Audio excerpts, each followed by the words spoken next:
Tutte le domeniche, dalle 8 alle 10, la rassegna stampa del giorno e alcuni dei fatti principali della settimana che si è appena conclusa, con ospiti e telefonate in diretta. La domenica mattina non perdere contatto con la realtà su Radio Libertà, senza filtri né censure.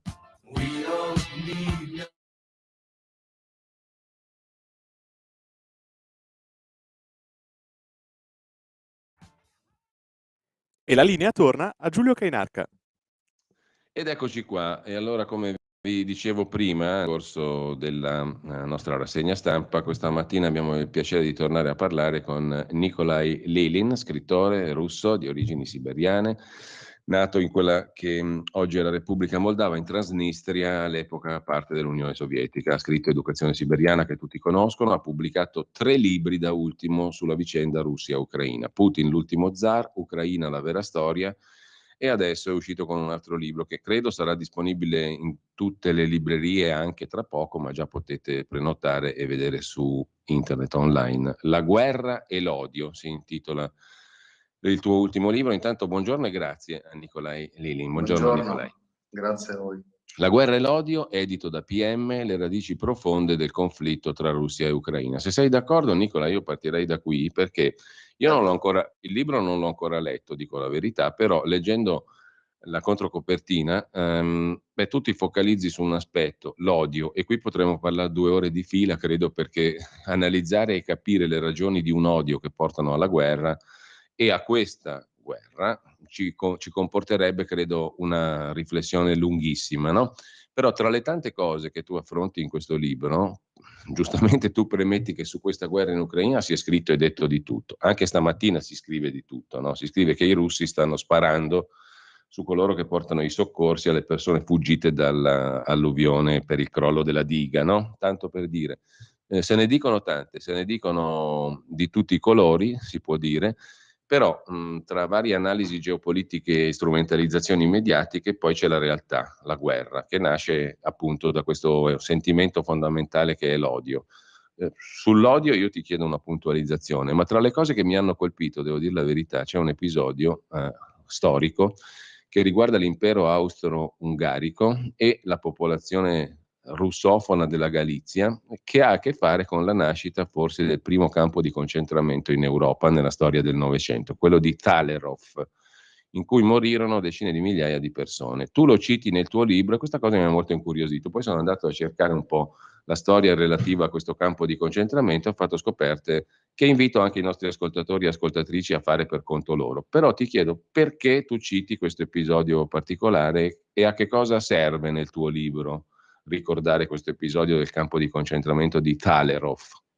Sì, noi grande parte dell'Occidente, dell'Europa occidentale, è abituata a studiare la storia soprattutto attraverso il prisma della recente storiografia anglosassone. Noi siamo in grandi linee un hub, se si può dire così, anglosassone, e quindi è normale che soprattutto dopo la vittoria nella seconda guerra mondiale tutti i paesi che sono rimasti sotto il controllo degli Stati Uniti, della Gran Bretagna, hanno avuto questa educazione dove la storia le veniva proposta ovviamente negli interessi di chi ha vinto. In questo non c'è niente di strano, così fatto l'uomo e così è successo spesso nella storia umana. Chi vince racconta la sua parte della storia.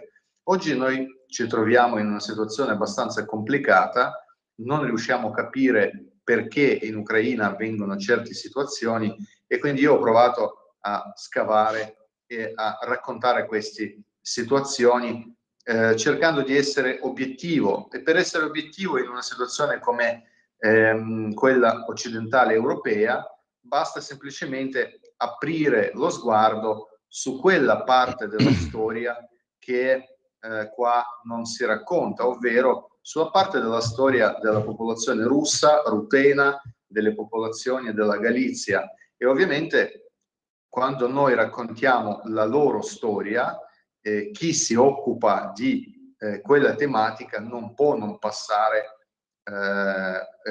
attorno a questa gigantesca tragedia di 2 campi di concentramento. Erano 2, Talergov e Terezin. Sono primi campi di sterminio della storia sul territorio dell'Europa. E quindi per i russi, per la popolazione europea, quello era il primo segno vero di una visione di loro stessi come nemici e come subumani da parte di alcuni poteri occidentali. Da lì è iniziato il processo anche di spaccatura all'interno di quelle regioni che oggi vediamo comporre l'Ucraina e che sono ancora oggi nella guerra. Però questi campi di concentramento è importante sapere, è importante conoscere la loro storia, proprio perché da lì iniziano le relazioni più aspre, diciamo, tra varie popolazioni. Insomma, ci sono radici storiche profonde, tu dici, per questo. Sicuramente. Qualsiasi processo umano, qualsiasi processo geopolitico, qualsiasi processo culturale ha sempre le sue radici profonde. Noi non possiamo negare questa cosa e anzi dobbiamo fare attenzione a chi dice il contrario, perché quando ci raccontano che una persona si sveglia di mattina e decide di invadere un paese così per gioco, oppure succede un crollo economico, ma sì, noi non sappiamo niente, è avvenuto, oppure scoppia, non so, una pandemia, ma è successo così senza preavviso. Tutto ha le proprie radici, tutto ha il perché, i propri perché, e bisogna con calma, con tranquillità, serenità studiare questi fenomeni. E questo varrebbe anche per la vicenda Kosovo, che improvvisamente, secondo qualcuno, si è riaccesa adesso. Non è questione di improvvisamente, no? C'è tutta una storia. Non c'è niente di improvviso. Adesso in questo momento cosa sta accadendo? Diciamo, l'asse anglosassone sta perdendo il proprio modello di controllo che loro avevano su alcune regioni del mondo. Non sta perdendo il controllo perché c'è un'altra forza che vuole portare via dal loro controllo quei territori e quei sistemi politici, ma semplicemente perché il mondo sta cambiando, il mondo sta andando verso un nuovo modello economico, un nuovo modello delle relazioni, quello che noi chiamiamo modello multipolare, dove non c'è un unico sceriffo che deve governare tutto il mondo, mentre la società anglosassone, che è rimasta molto legata alle proprie radici coloniali, alle proprie radici, se vogliamo anche usare francesismo, filibustiere, perché qua parliamo di persone che provengono dai pirati, loro la pirateria hanno nella loro mente e la utilizzano nelle relazioni, nel business, negli affari, in tutto. E loro ovviamente stanno capendo che questo cambiamento che la pirateria, segue il mondo, la pirateria non è proprio il fair play, sì, non è proprio l'emblema del fair play, perché l'altra caratteristica, no, degli anglosassoni è il richiamo alla lealtà, al fair play, giusto appunto. Ma la lealtà a modo loro. Quando si tratta delle loro comodità, sì, sono leali, però della lealtà, ad esempio, io quando parliamo di pirateria, io sempre invito i miei ascoltatori di fare attenzione a come sono finiti tutti i farabutti che per conto degli anglosassoni hanno tradito gli interessi dei propri paesi o hanno causato qualche danno nei propri paesi. Guardate la storia di Berezovsky, una persona interessantissima, una persona tra l'altro che è quasi diventato presidente della Russia. Lui è stato quello che ha buttato fuori dal potere Yeltsin, ha causato due crisi economici di gravità enorme, ha organizzato la prima e anche la seconda guerra in Cecenia, cioè è stato lui a creare il terrorismo ceceno e finanziarlo, e per conto di anglosassoni, cioè tutto questo lui faceva per l'interesse degli anglosassoni, perché credeva che a lui loro daranno il posto di un loro rappresentante gestore della Russia. Alla fine ha perso, e quando scappato in Inghilterra con i suoi soldi pensava che lui lì vivrà una vita felice, invece è stato impiccato e i suoi soldi, guarda caso, sono rimasti alle banche. I suoi eredi non sono riusciti a percepire neanche un centesimo dei suoi soldi, sono rimasti alle banche inglesi. Quindi quando io parlo di periferia, io intendo questo. No, è molto suggestiva la tua chiave di lettura, devo dire. Poi uno può concordare, non concordare, ci sarà chi tra chi ci ascolta concorda, chi no. Questo è naturale, però la chiave di lettura è molto interessante. Allora, ti faccio una domanda ancora preliminare. Nel frattempo, per chi non lo sapesse, ricordo che Nicolai ha un canale YouTube dove produce una notevole quantità di video sui fatti della cronaca quotidiana, no? E di commento e di approfondimento su tutto quello che sta accadendo, in particolare con riferimento alla vicenda russo-ucraina, ma non solo. Quindi su tantissime vicende di attualità devo dire che il tuo canale video offre molti spunti di riflessione, e poi magari ne parleremo di alcuni degli ultimi argomenti che hai trattato. Però volevo chiederti, visto che abbiamo parlato del tuo ultimo libro, appunto, qual è la chiave interpretativa che proponi in questo libro, se vogliamo sintetizzarlo al massimo? Ma io in questo libro cerco di ripercorrere in maniera totalmente obiettiva, quindi io non voglio far immergere le colpe di nessuno, semplicemente cerco di raccontare quali sono stati gli eventi che hanno portato alla frattura tra due poli importanti che oggi rappresentano l'Ucraina attuale, ovvero il polo occidentale, che è un, se vogliamo, conglomerato tra tre regioni ucraine, che la Galizia, la regione dove stanno i rumeni, e Bucovina, dove si trovano una parte di ungheresi. Quindi questa regione è in frattura con ciò che si chiama Malorossia, che è abitata in gran parte da russofoni. Quindi i malorossi si sentono i russi e gli altri si sentono occidentali. Non c'è nessuna colpa. È un processo storico che io sto spiegando nel mio libro, sto cercando di far capire come è avvenuta questa spaccatura. Se c'è una spaccatura non è un problema, perché ci sono i metodi e i mezzi civili per gestire simili situazioni. E questo è un punto importante, perché tra l'altro tu hai scritto, è uscito l'altro giorno su Libero, un articolo dedicato a uno dei possibili mezzi per comporre la situazione, no? In maniera razionale, logica, pragmatica, non alla Mario Draghi, mi verrebbe da dire, perché tu avrai letto senz'altro le parole pronunciate di Draghi l'altro giorno a Boston, no? Al Massachusetts Institute of Technology. Lui ha detto sostanzialmente: l'Europa è in guerra e questa guerra la deve vincere contro la Russia, punto, no? Questa non mi sembra la migliore maniera per andare a una soluzione molto degradante.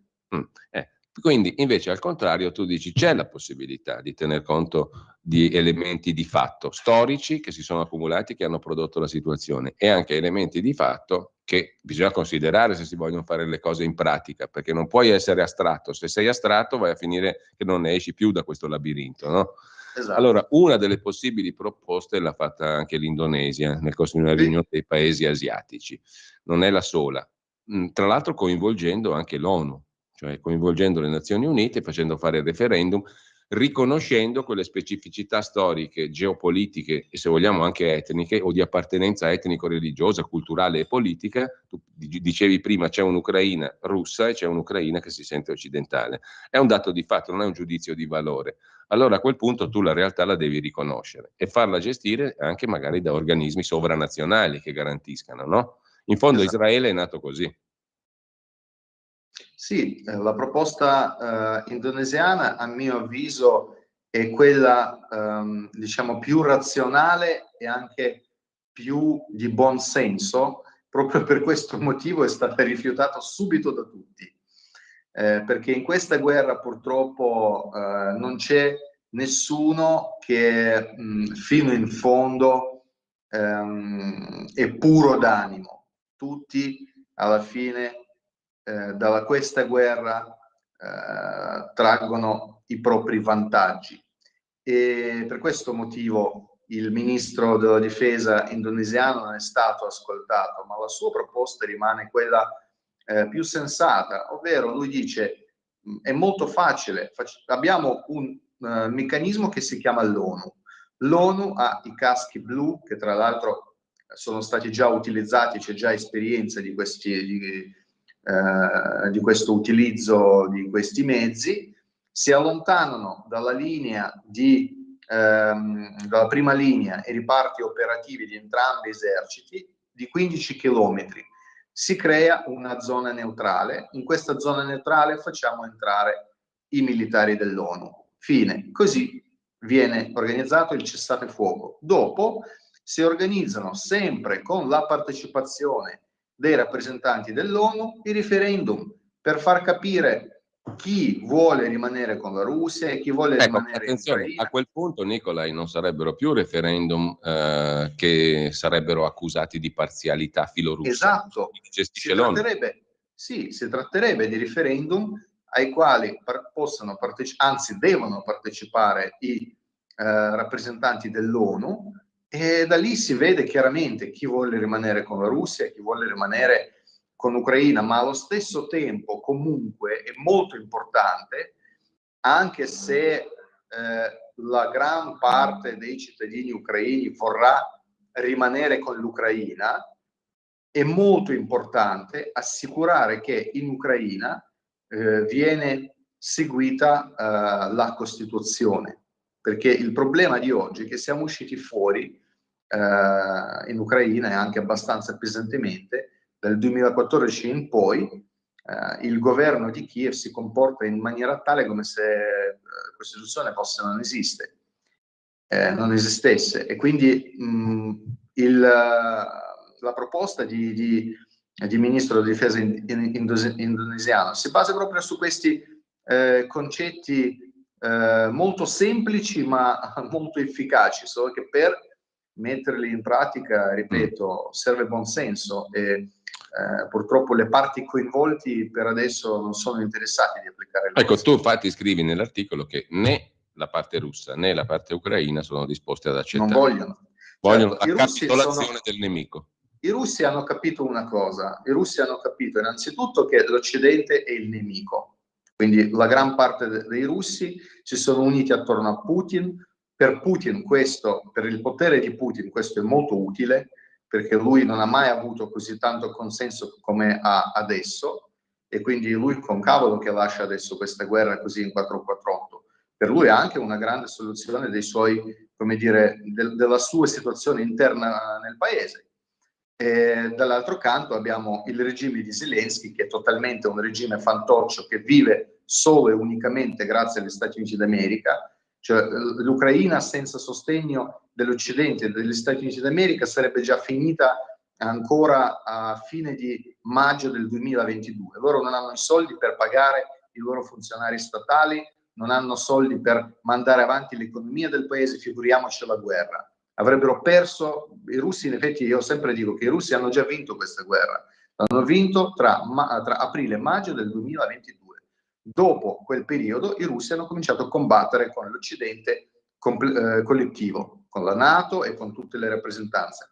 Quindi il regime di Zelensky non ha nessun interesse di risolvere questo problema, perché per lui sarebbe la fine. Lui viene mandato subito a casa. Adesso lui ha dichiarato, ad esempio, che le elezioni che dovevano svolgersi quest'anno devono essere rimandati. Cioè lui sta rimandando le elezioni. Questo significa che persona che sta al potere ha paura della voce del popolo. Quindi per ora nessuno di quelli che sono impegnati in questa guerra sono interessati ad usare dei meccanismi basati su buon senso. Ognuno ancora perseguita i propri interessi. In tutto questo, Nicola, l'Unione Europea non esiste politicamente. L'Unione Europea è un meccanismo totalmente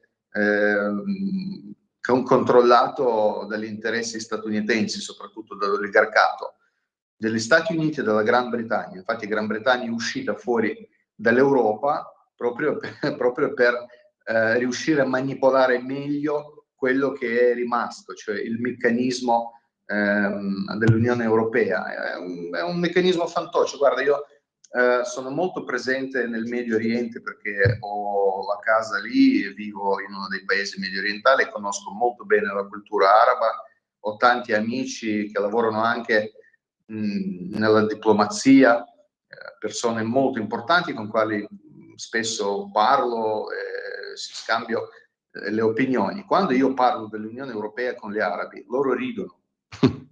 Cioè far ridere un arabo così in faccia è molto complicato perché loro sono arabi, hanno una struttura comportamentale molto diversa dalla nostra. Loro sono molto diplomatici, però non riescono a trattenere le risate.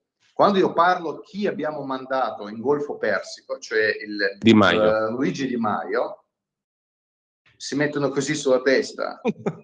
Cioè, mashallah, dicono. Questa è la realtà dei fatti. L'Unione Europea è questo. L'Unione Europea ormai non viene presa sul serio da nessuno. Le sanzioni europee, guardate. Ecco, un altro tema sul quale tu hai fatto una puntualizzazione in uno dei tuoi video molto interessante, no? Possiamo adesso fare un bilancio delle sanzioni. Qual è? Certo, è drammatico per l'Unione Europea, è in recessione. Ieri ho pubblicato sul mio Twitter i dati degli economisti statunitensi.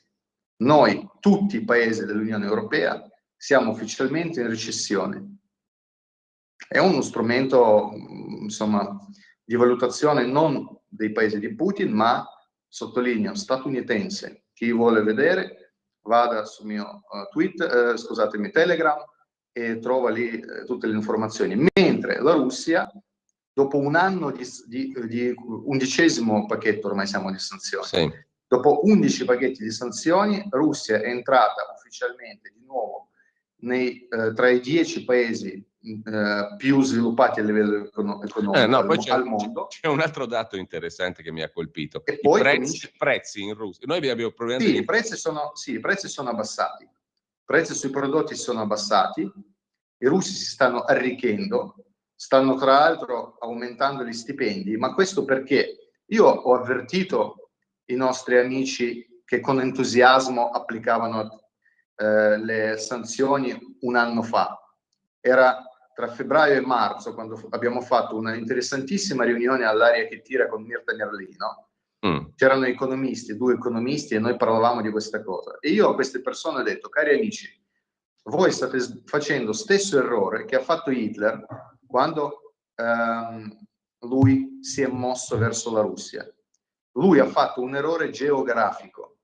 La Russia non è solo l'Europa, è anche Asia. La Russia ha le aperture sui mercati dei quali voi non avete neanche immaginazione. I russi hanno costruito in quest'anno una strada commerciale da San Pietroburgo a New Delhi, passando per Iran. Strada facendo hanno anche, insieme con cinesi ovviamente, hanno anche pacificato tutti i paesi di Golfo Persico. Tu immagini quanti soldi sono. L'India ha aumentata nell'anno scorso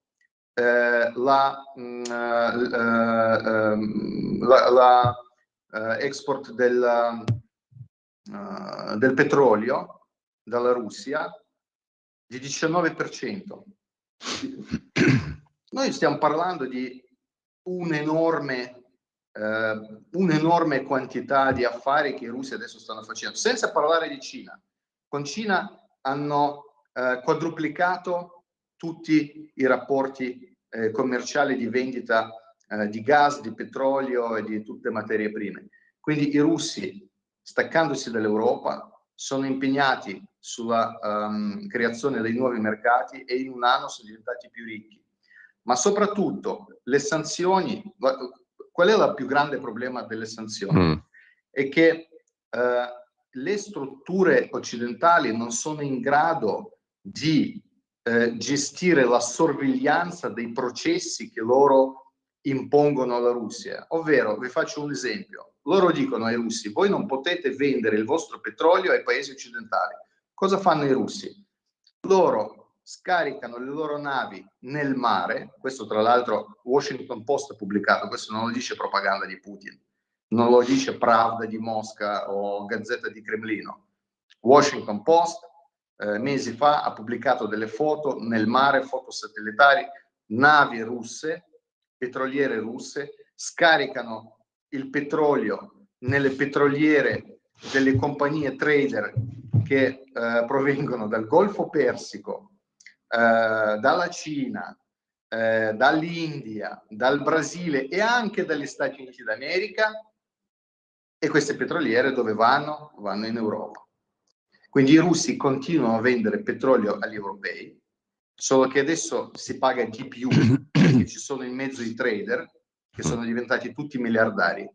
Io ho un amico che è un ex colonnello dell'esercito russo che ha sposato la figlia di un generale, a lui è stato dato di gestire una di queste compagnie. Questo da un anno è diventato non milionario, miliardario. Questo vive a Dubai adesso, gira con una Lamborghini e dice: meno male, grazie agli europei, sono grandi, ancora 2 o 3 pacchetti di sanzioni e io compro qua un quartiere a Dubai, io e mia moglie avremo tutto il nostro quartiere. Si compra i palazzi, non si compra appartamenti, lui si compra i palazzi interi, ecco, poi li affitta. Questa è la realtà. È molto chiaro, Nicola, no? Molto interessante, però uno si domanda allora la finalità politica di chi fa atti autolesionistici di questo tipo, come l'Europa, qual è? Che finalità c'è? L'Europa. Stati Uniti d'America è un egemone, non vuole perdere la sua egemonia, è molto chiaro. Quando tu hai fatto tutta la tua politica, tutta la tua scienza geopolitica, economica, sul fatto che tu stampi i soldi a manetta senza nessun tipo di lavoro reale, senza nessun valore reale, ma valore dei tuoi soldi si basa solo e unicamente al tuo prestigio militare nel mondo, è normale che tu devi continuare con questa storia. Tu non puoi cambiare, come in Russia si dice, non si cambiano i cavalli durante la corsa. Non puoi farlo, fallirai. Quindi per forza tu devi mangiare e distruggere qualcuno. Tu adesso sei debole, non puoi distruggere e mangiare i tuoi amici, non puoi mangiare la Russia, non puoi mangiare la Cina, non puoi mangiare l'India, non puoi mangiare il Brasile, però puoi mangiare uno dei tuoi alleati, che è l'Europa. In effetti stanno mangiando l'Europa, l'industria europea. Guarda cosa le sta succedendo, guarda cosa sta succedendo alla Germania, è stata totalmente divorata dall'impianto economico finanziario statunitense. E questa è una lettura molto pratica che sarebbe piaciuta anche a Machiavelli, Machiavelli nel Principe. È molto machiavellistica questa cosa. Sì, diciamo machiavelliana, perché machiavellico in Italia vuol dire qualcosa di un po' così preoccupante, non proprio limpido. Invece machiavelliano vuol dire analisi proprio degli interessi in gioco. Ma gioco. lui era molto grande, guarda che studiare certo, Machiavelli figurati, è importante. È molto importante, io lo consiglierei, lo consiglierei a tutti. Tutti i comportamenti. Esatto, condivido perfettamente. Fammi aprire una piccola parentesi, poi torniamo invece ad altri paio di temi, se hai ancora qualche minuto, perché... Per te è sempre tutto tempo che vuoi. Beh, allora abbiamo ancora almeno 10 minuti. Io però volevo chiederti una tua opinione, l'avrai senz'altro anche tu valutata la questione, perché ne abbiamo parlato in questi giorni, su quella strana storia che è stato presentato come il Russiagate all'italiana, cioè la compravendita di petrolio russo nella quale l'intermediario legato a Salvini, Savoini, che abbiamo avuto qui in studio l'altro giorno, avrebbe cercato di grattare una quantità incredibile di soldi cercando appunto di finanziare così il partito, no? La Lega. Allora è venuto fuori che era tutta una specie di bufala costruita dall'Espresso, eccetera, eccetera. Tu che idea ti sei fatto di tutta questa storia qua, da osservatore attento? Io ti posso dire una cosa, noi viviamo in un mondo libero dove spesso la democrazia viene abusata di se stessa, per cui è molto facile da noi creare dei presupposti, delle storie, accusare le persone di quello in cui ci si crede ma poi non si realizza, non si verifica. Io non voglio esprimermi, io credo che su queste cose devono esprimere soprattutto chi indaga, cioè inquirenti. Quando arriva una condanna reale, Infatti c'è stata la richiesta di archiviare perché non c'era vuol su. dire che Cioè. non sussiste il caso, vuol dire che hanno inventato tutto. In effetti, in sintesi, è così. Senti, volevo chiederti invece, tornando alle questioni più generali, come inquadri il tentativo, diciamo, del Papa e del Vaticano di inserirsi nel procedimento negoziale di pace tra Russia e Ucraina? Ma io credo che Papa e in grande linea il Vaticano comunque una importante struttura che può avere un valore come negoziatore, però comunque il Vaticano da solo non riesce a dare nessun tipo di garanzia durante le ipotetiche trattative. Il Vaticano rappresenta se stesso, lui non rappresenta politicamente un paese, non so, un'Unione Europea, una forma politica. Sì, è una grande piattaforma che può essere utilizzata nei processi di pace, però dietro deve comunque essere qualcosa. Il fatto che Papa ha già detto diverse volte la sua posizione e ha fatto bene, si vede che era preoccupato di questa cosa, lui si è espresso anche negativamente verso la decisione di mandare le armi, lui ha detto che mandare le armi vuol dire continuare la guerra, continuare a uccidere le persone, cioè, abbiamo sentito queste cose da Papa. Però se non c'è dietro una forza reale politica che almeno in parte appoggia le iniziative del pontefice o di chi vicino a lui, ovviamente tutto questa è una storia poco realizzabile a livello geopolitico. Sì. Ecco, altro aspetto, ti chiedo, visto che tu hai anche esperienza di guerra direttamente come analista militare, come stanno andando le cose dal punto di vista prettamente militare? Perché in questi giorni si è abusato della definizione di controffensiva, cioè si è definita in termini, come dire, molto efficaci la controffensiva dell'Ucraina, sta iniziando, è iniziata, a parte che sono mesi che si dice questa cosa, no? Però, insomma, come stanno le cose dal punto di vista militare? Ma adesso l'Ucraina ha iniziato la controffensiva, quindi se prima loro durante circa 2 mesi hanno provato a fare le azioni di sondaggio delle frontiere russe, hanno provato di capire dove i russi si sono accampati meglio, dove loro invece hanno difesa un po' più debole, adesso loro hanno cominciato a attaccare, quindi noi abbiamo seguito una serie di attacchi che possiamo chiamare la prima onda, che è stata sfortunata. Purtroppo per gli ucraini, loro hanno perso un'enorme quantità di uomini, di mezzi, e hanno dimostrato subito una serie di debolezze di quali io ho parlato già mesi fa.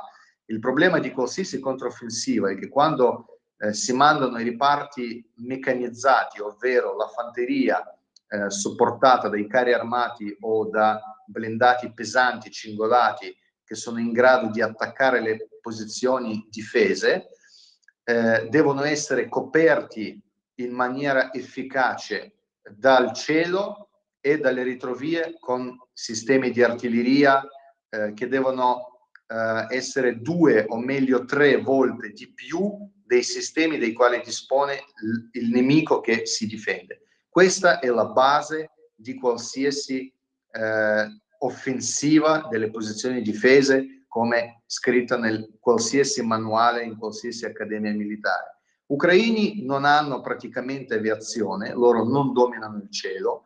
Quando i loro aerei salgono nel cielo vengono quasi sempre abbattuti o da contraerea o dai caccia russi, perché i russi dominano il cielo, loro hanno più mezzi, hanno più aerei, hanno piloti più qualificati, mentre dall'altra parte l'artiglieria ucraina non basta per coprire un largo spazio sul fronte. Loro riescono a coprire 10-20 chilometri concentrando però i cannoni da traino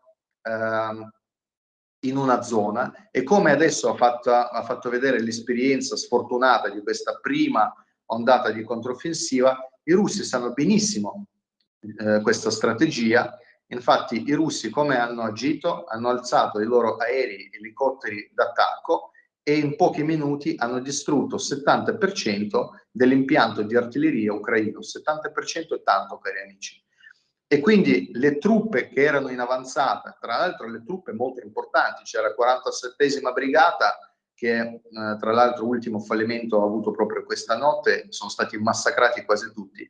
Per quale motivo? Tra l'altro 46esima brigata dell'esercito ucraino era più preparata di tutte, era quella che è stata finanziata con i nostri soldi occidentali, sono totalmente armati dalle armi occidentali, hanno i mezzi occidentali, hanno anche carri armati Leopard all'interno, che sono stati bruciati questa notte, e loro hanno anche soprattutto una grande forza ideologica, cioè una brigata che veniva presentata come punta di diamante di questo nuovo esercito ucraino creato dalla NATO, diciamo, in collaborazione con la NATO.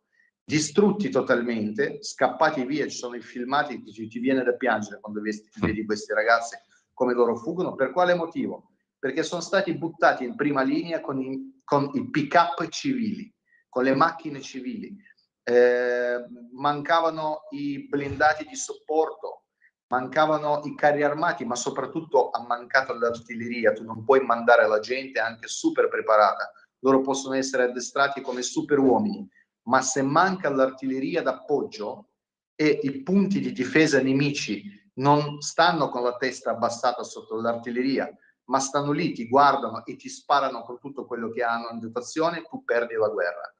E i russi si sono difesi bene. I russi hanno sistemi di antimissilistici come PTUR, che sono i sistemi di razzi reattivi guidati. Questa è una cosa tremenda, e hanno anche creato hanno fatto una furbizia, hanno creato 2 linee di difesa, facendo credere agli ucraini che la prima linea era basata sui punti di avamposti. Gli ucraini hanno assaltato questi punti, i russi si sono ritirati, e gli ucraini per un momento hanno capito che i russi fuggono dalla prima linea e hanno cominciato ad andare troppo avanti, troppo veloce.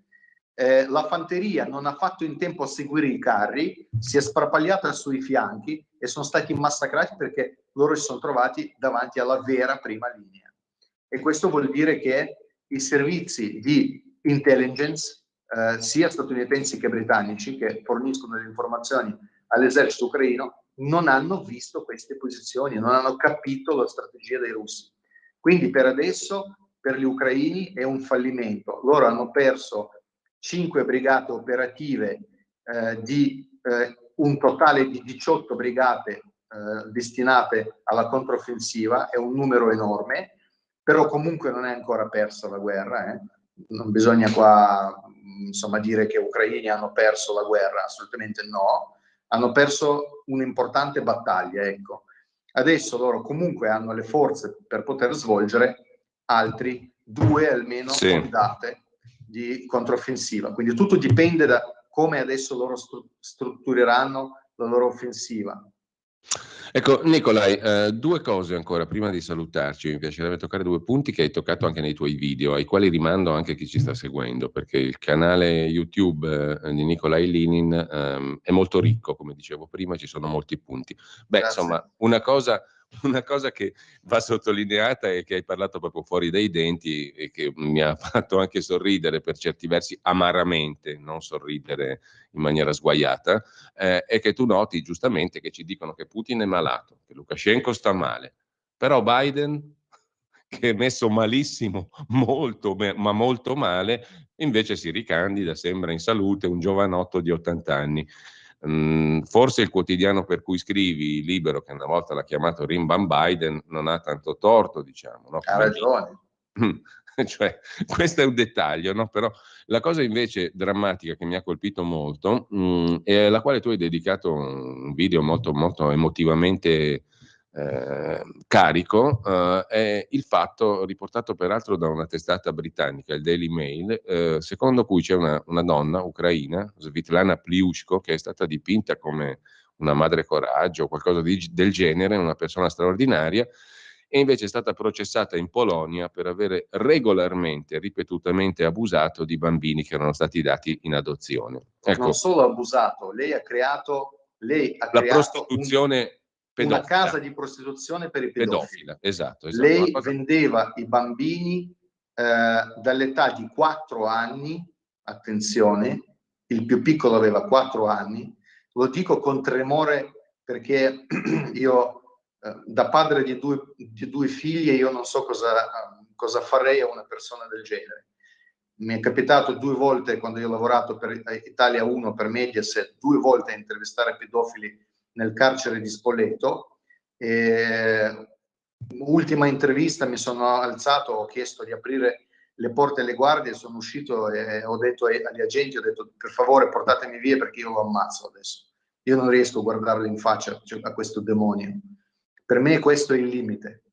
Io sono molto diplomatico, rispetto, capisco tutti, ma unica cosa che non riesco a sopportare è la pedofilia. Ti capisco. Io non mi controllo, cioè, smetto di controllarmi. E quindi quando è arrivata questa notizia io sono rimasto terribilmente colpito, anche perché questa persona è stata osannata dalla propaganda, l'hanno rappresentata come una grande salvatrice dei bambini ucraini, e la cosa preoccupante è che lei collabora con il potere ucraino. Lei in Ucraina era direttrice di un grande orfanotrofio. Cioè, parliamo di una persona che in Ucraina sistematicamente si occupava di questa cosa, io sono più che sicuro. Questo è l'aspetto drammatico. Certo, lei faceva questo business già in Ucraina, solo che quando ha avuto possibilità di allargare il proprio business fuori dai territori dell'Ucraina, perché la Polonia ha aperto le porte, lei si è spostata in Polonia. Poi in Polonia cosa è successo? Lei in Ucraina aveva i complici nel governo perché li pagava. Così funziona la corruzione in Ucraina. In Polonia invece queste cose non funzionano così. Lei si è imbattuta sui poliziotti polacchi che hanno detto no cara, qua la pedofilia è un reato, sono arrivati da lei, hanno messo le videocamere, l'hanno incastrata per bene e adesso lei andrà in galera, io spero per tutta la vita. Però questo è uno degli esempi quanto marcio sta uscendo dall'Ucraina in Europa. Quando io un anno fa dicevo che l'Europa fa bene ad aprire le porte all'Ucraina, perché insieme con molte persone per bene ai quali noi daremo aiuto, noi anche riusciremo a scoprire chi sono veramente i corrotti ucraini. Ed ecco, stiamo scoprendo. Questo non vuol dire che tutti gli ucraini sono cattivi pedofili, assolutamente no.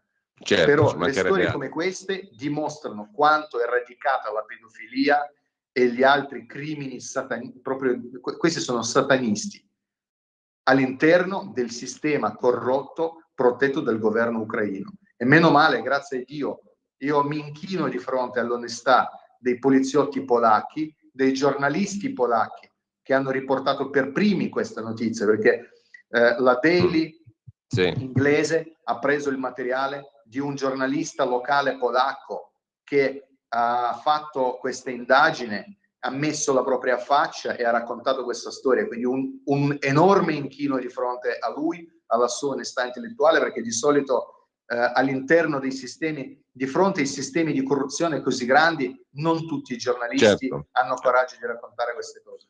Allora, Nicola, io ti ringrazio. Ci sarebbe da aprire anche un altro capitolo che non è paragonabile per gravità a questo episodio che tu hai raccontato, e che però riguarda anche un altro florido mercato. Quando si usa la parola mercato in relazione agli uteri in affitto e alle gravidanze, dobbiamo pensare che l'Ucraina è uno dei principali paesi in questo senso. Vendono feti morti. Questo, guarda, è un altro... Guarda, su questo io ho scritto tra l'altro un articolo, ma non ho avuto coraggio di mandare da nessuna parte, perché tu non immagini la giganteria. Proprio io per questo dico che questi sono i satanisti. Io non sono esaltato, non sono un cristiano esaltato quando io parlo di queste cose. Quando tu cominci a leggere questi materiali, tu capisci che dietro non può essere una forza umana di buon senso. No, ti capisco C'è il perfettamente. demonio. C'è il demonio. Magari ne riparleremo perché non ne parla nessuno. Intanto io ringrazio Nikolaj Lilin, invito a frequentare il suo canale YouTube e i video, è facilissimamente recuperabile, e l'ultimo libro, lo ricordo, si intitola La guerra e l'odio ed è edito da PM, una analisi sulle radici profonde del conflitto fra Russia e Ucraina. Grazie Nikolaj. Grazie, buona Buona giornata a te.